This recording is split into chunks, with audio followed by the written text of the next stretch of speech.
So the electric field of an electric dipole at a point on the equatorial line അല്ലെങ്കിൽ equatorial point, equatorial ലൈനിലോ പ്ലെയിനിലോ ഉള്ള പോയിന്റിനെയാണ് നമ്മൾ equatorial point എന്ന് ഉദ്ദേശിക്കുന്നത്. അപ്പോൾ നോക്കാം ഏതാണ് ഇക്വറ്റോറിയൽ പോയിന്റ് എന്ന് നോക്കാം. ദ ഡൈപോൾ ഇതാണ്. ഡൈപോള് എ എന്ന് പറയുന്ന സ്ഥലത്ത് -q, ബി എന്ന് പറയുന്ന സ്ഥലത്ത് +q, സെപ്പറേഷൻ 2a, ഇതിൻ്റെ ഇടയിലുള്ള സെപ്പറേഷൻ 2a. ഒറിജിൻ മുതൽ അല്ലെങ്കിൽ സെൻറ്റർ മുതൽ ഏതെങ്കിലും ഒരു ചാർജിലേക്കുള്ള അകലം a, മൊത്ത അകലം 2a. ഇനി ഇതിൻ്റെ ഇക്വറ്റോറിയൽ ലൈൻ എന്ന് പറയുന്നത് ഈ O കണക്കാക്കി ഓയിൽ നിന്ന് പെർപെൻഡിക്കുലർ വരയ്ക്കുന്ന ലൈനിന് പറയുന്ന പേരാണ് ഇക്വറ്റോറിയൽ ലൈൻ. നമുക്ക് നോക്കാം. നൗ എ പോയിന്റ് P, ദാ ഇക്വറ്റോറിയൽ ലൈൻ വരച്ചു. പോയിന്റ് P എന്ന് പറയുന്നത് P is a point on the equatorial plane. Equatorial plane എന്ന് പറഞ്ഞാൽ a plane perpendicular to the axis. ആക്സസിന് പെർപെൻഡിക്കുലർ ആയിട്ടും പാസിംഗ് ത്രൂ ദ സെൻറ്റർ ഇങ്ങനെ വരുന്ന ഒരു ലൈനിന് പറയുന്ന പ്ലെയിനിന് പറയുന്ന പേരാണ് ഇക്വറ്റോറിയൽ പ്ലെയിൻ. ആ പ്ലെയിനിലെ ഒരു പോയിന്റ് ആണ് P. P be a point on the equatorial plane at a distance of r from the center of the dipole AB. Centre O എന്ന് പറയുന്ന സെൻറ്ററിൽ നിന്ന് r അകലത്തിലുള്ള പോയിന്റ് P. നമ്മൾ കാണാൻ ഉദ്ദേശിക്കുന്നത് പോയിന്റ് Pയിലുള്ള ഇലക്ട്രിക് ഫീൽഡ് എത്രയാണെന്നാണ്. അപ്പം അതിനായിട്ട് magnitude of the field at P due to -QA at A, അതിനെ നമ്മൾ ഈ -Q എന്നാണ് പറയാറ്. ഈ -Q കാണാൻ എന്താ ചെയ്യേണ്ടത്? ഈ പോയിന്റ് Pയിൽ ഒരു യൂണിറ്റ് പോസിറ്റീവ് ചാർജിനെ വെക്കുക. ടെസ്റ്റ് ചാർജ് +1 കുളുമ്പ് അവിടെ വെക്കുക. ഈ +1 കുളുമ്പിനെ ഈ -Q എന്താ ചെയ്യുക? ഈ -Q ആ +1 കുളുമ്പിനെ അതിൻ്റെ അടുത്തോട്ട് ആകർഷിക്കും. കാരണം this is +1, this is -Q. Unlike charges attract, so അത് ഈ ഡയറക്ഷനിൽ അട്രാക്റ്റഡ് ആവും. So this is the direction of ഈ -Q. ഇനി അതേപോലെ തന്നെ ഈ -Qന്റെ മാഗ്നിറ്റ്യൂഡ് എങ്ങനെ കിട്ടുക? 1/4πε0 Q ഡിവൈഡഡ് ബൈ ഈ ദൂരം. ഏതാ ദൂരം? A മുതൽ P വരെയുള്ള ദൂരം. A മുതൽ P വരെയുള്ള ദൂരം എന്ന് പറയുന്നത് ഇതൊരു റൈറ്റ് ആംഗിൾഡ് ട്രയാങ്കിൾ ആണ്. അപ്പോൾ ഇതിൻ്റെ സൈഡ് A, ഒരു സൈഡ് R, ഇത് hypotenuse. Hypotenuse square is equal to base square plus altitude square. അപ്പോൾ ഇതിൻ്റെ square AP square equal to R square plus A square. അപ്പോൾ AP സ്ക്വയർ ആണ് നമുക്ക് വേണ്ടത്. ആ AP സ്ക്വയറിൻ്റെ വാല്യൂ ആണ് എഴുതിയിരിക്കുന്നത് R square plus A square. അതിൻ്റെ ഡയറക്ഷൻ ഇതാ കാണിച്ചു, Pയിൽ നിന്ന് Aയിലേക്ക്. അതുപോലെ തന്നെ നമുക്ക് പോയിന്റ് Bയിലിരിക്കുന്ന +Q മുഖാന്തരം ഉണ്ടാവുന്ന ഇലക്ട്രിക് ഫീൽഡ് എത്രയാണെന്ന് നോക്കാം. അതിൻ്റെ മൂല്യം ഇത് തന്നെയാണ് വരിക, ഇതേ മൂല്യമാണ് വരിക. പക്ഷെ അതിൻ്റെ ഡയറക്ഷൻ നോക്കിയേ. ഇവിടെ ഇരിക്കുന്നത് +1 കുളും ചാർജാണ്. +1 കുളും ചാർജിനെ ഇവിടെ ഇരിക്കുന്ന +Q റിപ്പലാണ് ചെയ്യുക. അപ്പോൾ റിപ്പൽ ചെയ്യുമ്പോൾ ലൈറ്റ് ചാർജസ് റിപ്പൽ. അപ്പോൾ ഇത് ഈ ഡയറക്ഷനിൽ മുകളിലേക്കാണ് പോവുക. That is E + Q in this direction from B to P along BP. ബിയിൽ നിന്ന് പിയിലോട്ട് എലോങ് BP ഈ ഡയറക്ഷനാണ് E + Qൻ്റെ. അതിൻ്റെ മാഗ്നിറ്റ്യൂഡും ഇതേ മാഗ്നിറ്റ്യൂഡ് ആയിരിക്കും. കാരണം ഈക്വലാറ്ററൽ ട്രയാങ്കിൾ ആണിത്. BP എന്ന് പറഞ്ഞാലും AP എന്ന് പറഞ്ഞാലും ഒരേ ദൂരമായിരിക്കും. അപ്പം അതുകൊണ്ട് BPയും APയുടെയും വാല്യൂ സെയിം ആയിരിക്കും. So the value is 1/4πε0 Q divided by R square plus A square. നോക്കുക, രണ്ടുപേരുടെയും മാഗ്നിറ്റ്യൂഡിൽ യാതൊരു വ്യത്യാസവും ഇല്ല.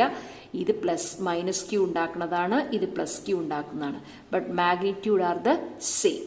ഓക്കെ, ഇതിൻ്റെ ഡയറക്ഷൻ വീണ്ടും ഞാൻ പറയുന്നു, from P to A in this direction. ഇവിടെയോ from B to P in this direction. Okay, ഇനി നമുക്ക് എന്താ ചെയ്യാൻ പറ്റുക നോക്കാം. ഇനി ഈ പോയിന്റിലേക്ക് നമുക്ക് ഒന്നും കൂടെ ഒന്ന് ശ്രദ്ധിക്കാം.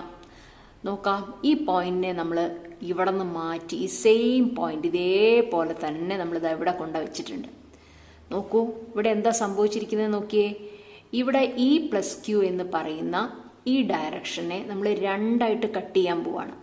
രണ്ടായിട്ട് കട്ട് ചെയ്യാൻ പോവാന്ന് വെച്ച് കഴിഞ്ഞാൽ ഇതിനെ ഒരെണ്ണം വെർട്ടിക്കലി അപ്പ്, ഒരെണ്ണം ഇതിൻ്റെ ഇവിടെ ലെഫ്റ്റിലേക്കും ഉണ്ട്. ഈ പ്ലസ് ക്യൂവിൻ്റെ സൈൻ തീറ്റ ഇങ്ങോട്ടും ഉണ്ട്, ഈ പ്ലസ് ക്യൂ കോസ് തീറ്റ ഈ ഡയറക്ഷനിലും ഉണ്ട്. അതിപ്പോൾ നമുക്ക് ബാക്കിൽ വരുമ്പോൾ മനസ്സിലാവും. അതേപോലെ ഈ മൈനസ് ക്യൂ, ഇതാണ് മൈനസ് ക്യൂ, അതിന് vertically down minus Q sine തീറ്റയും ലെഫ്റ്റിലേക്ക് ഈ മൈനസ് ക്യൂ കോസ് തീറ്റയും വരും. നമുക്ക് പുറകിൽ വരുമ്പോൾ മനസ്സിലാവും അത്. So this is theta. ഈ ആംഗിളാണ് നമ്മൾ തീറ്റ എടുക്കുന്നത്. Theta is the angle between A and R square plus A square. ഈ ആംഗിളിനെയാണ് നമ്മൾ തീറ്റ ആയിട്ട് സപ്പോസ് ചെയ്യാൻ പോകുന്നത്. നോക്കാം. E plus Q and E minus Q are resolve into vertical and horizontal components. അതാണ് പറഞ്ഞത്. ഇ പ്ലസ് ക്യൂവിനെ നമ്മൾ രണ്ട് കഷ്ണമാക്കി. എന്തൊക്കെയാണ് ആ രണ്ട് കഷ്ണങ്ങൾ? E plus Q sine theta മുകളിലോട്ടും E plus Q cos theta ഇടത്തോട്ടും. അതുപോലെ തന്നെ ഈ മൈനസ് ക്യൂവിനെ രണ്ട് കഷ്ണാക്കി. E minus Q sine theta താഴോട്ടും E minus Q cos theta ഇടത്തോട്ടും. But the vertical components are equal in magnitude and opposite in direction, so they get cancelled each other. ആരൊക്കെ cancel ആയി പോകുന്നത്? ഈ E plus Q sine തീറ്റയും ഈ E minus Q sine theta, ഇവരുടെ രണ്ടുപേരുടെ ഇതിൻ്റെ മൂല്യവും ഇതിൻ്റെ മൂല്യവും ഒന്ന് തന്നെയാണ്. അപ്പോൾ ഇത് രണ്ടും ക്യാൻസൽ ആയി പോകുന്നു. പിന്നെ ബാക്കി ആരാ ശേഷിക്കുക? Total field is equal to, ഇത് രണ്ടും കൂടെ കൂട്ടണം. ഏത് രണ്ടും കൂടെ? ഇ പ്ലസ് ക്യൂ കോസ് തീറ്റയും ഇ മൈനസ് ക്യൂ കോസ് തീറ്റയും കൂടെ കൂട്ടണം. കൂട്ടിക്കഴിയുമ്പോൾ അത് അവിടെ ഒരു ഡയറക്ഷൻ കണ്ടോ? വളരെ പ്രധാനപ്പെട്ടതാണ്. Minus P cap. എന്താ മൈനസ് പി ക്യാപ് എന്ന് പറഞ്ഞാൽ? പി ക്യാപ് എന്താന്ന് നോക്കൂ. എയിൽ നിന്ന് ബിയിലേക്കുള്ള വലത്തോട്ട്, എയിൽ നിന്ന് ബിയിലോട്ട് വലത്തോട്ട് എന്ന് പറയുന്നതാണ് പി ക്യാപ്പിന്റെ ഡയറക്ഷൻ. അപ്പം മൈനസ് പി ക്യാപ്പ് എന്ന് പറഞ്ഞാൽ അതിനെതിരല്ലേ? നോക്കൂ, പിയിൽ നിന്ന് ഇടത്തോട്ടാണ് റിസൾട്ടന്റ്. ഈ പച്ച കളറിൽ കാണുന്നതാണ് റിസൾട്ടന്റ്. രണ്ടും കൂടെ കൂട്ടുന്ന ടോട്ടൽ ഫീൽഡ് പിയിൽ നിന്ന് ഇടത്തോട്ടാണ് എന്ന് പറഞ്ഞാൽ എ ബിയുടെ ഡയറക്ഷൻ വലത്തോട്ടാണെങ്കിൽ ഇത് നെറ്റ് ഇലക്ട്രിക് ഫീൽഡിന്റെ ഡയറക്ഷൻ ഇടത്തോട്ടാണ്. അത് കാണിക്കാനാണ് മൈനസ് പി ക്യാപ്. ഇനി ആ വാല്യൂ രണ്ടിൻ്റെ മോഡ് വാല്യൂ സെയിം ആണ്. നമ്മൾ പറഞ്ഞു ആ രണ്ടിൻ്റെ മോഡ് വാല്യൂ സെയിം ആണ്. അപ്പോൾ ഒരെണ്ണത്തിൻ്റെ വാല്യൂ പ്ലസ് ക്യൂവും മറ്റതിൻ്റെ വാല്യൂ മൈനസ് ക്യൂ ആണ്. അതുകൊണ്ടാണ് ഈ മൈനസ് ഇട്ടിരിക്കുന്നത്. 1/4πε0 കോമൺ ആണ്. Q by R square plus A square common ആണ്. ഇത് അതിൻ്റെ മാഗ്നിറ്റ്യൂഡാണ്. ഇതിൻ്റെയും മാഗ്നിറ്റ്യൂഡാണ് എഴുതി വെച്ചിരിക്കുന്നത്. So that is -2. -2 എന്ന് വരാൻ കാരണം ഇതിനൊരു പ്ലസ് ക്യൂ ആണ് വരിക, ഇതിനൊരു മൈനസ് ക്യൂ ആണ്. രണ്ടും കൂടെ ആഡ് ചെയ്ത വാല്യൂ ആണ് ഇട്ടിരിക്കുന്നത്. Into the E minus. ഈ മൈനസ് ആണ് ഇവിടെ കൊടുത്തിരിക്കുന്ന മൈനസ്. ബാക്കി വാല്യൂസ് ഒക്കെ അതേപോലെ എഴുതി. Cos theta. കോസ് തീറ്റ എന്ന് പറയുന്നത് ഈ കോസ് തീറ്റ. ഇവിടെ ഒരു കോസ് തീറ്റ ഉണ്ട്, ഇവിടെ രണ്ട് കോസ് തീറ്റ എന്നുള്ള കോസ് തീറ്റ. P cap. ഇത് ഈ മൈനസ് ആണ് ഇവിടെ എഴുതിയിട്ടുള്ളത് കേട്ടോ. ഓക്കെ, അത് ആഡ് ചെയ്തു. ഇനി എന്താ വരിക? ആഡ് ചെയ്യുമ്പോൾ ഒരു കോസ് തീറ്റ. ഈ ഫിഗറിൽ നിന്ന് കോസ് തീറ്റ എന്താ വരിക? കോസ് തീറ്റ എന്ന് പറഞ്ഞാൽ അഡ്ജസൻറ്റ് സൈഡ് ബൈ ഹൈപ്പോട്ടന്യൂസ്. ഇതാണ് അഡ്ജസൻറ്റ് സൈഡ്, ഇതാണ് ഹൈപ്പോട്ടന്യൂസ്. അപ്പം adjacent side is A hypotenuse. R square plus A square whole square എന്ന് പറഞ്ഞാൽ ഹൈപ്പോട്ടന്യൂസ് സ്ക്വയർ ആവും. നമുക്ക് ഹൈപ്പോട്ടന്യൂസ് മതി. അപ്പം അതിൻ്റെ റേസ് ടു ഹാഫ്. എന്നിട്ട് കോസ് തീറ്റയ്ക്ക് സബ്സ്റ്റിറ്റ്യൂഷൻ കൊടുക്കാം. ഇവിടെ കൊണ്ട് കോസ് തീറ്റയ്ക്ക് സബ്സ്റ്റിറ്റ്യൂഷൻ കൊടുക്കുമ്പം ഈ എ ഇവിടെ വരും. ഈ R square plus A square raise to half അടിയിൽ വരും. അപ്പോൾ ആ ഹാഫും ഈ 1ഉം കൂടെ കൂട്ടുമ്പം റേസ് ടു 3/2 എന്ന് വരും.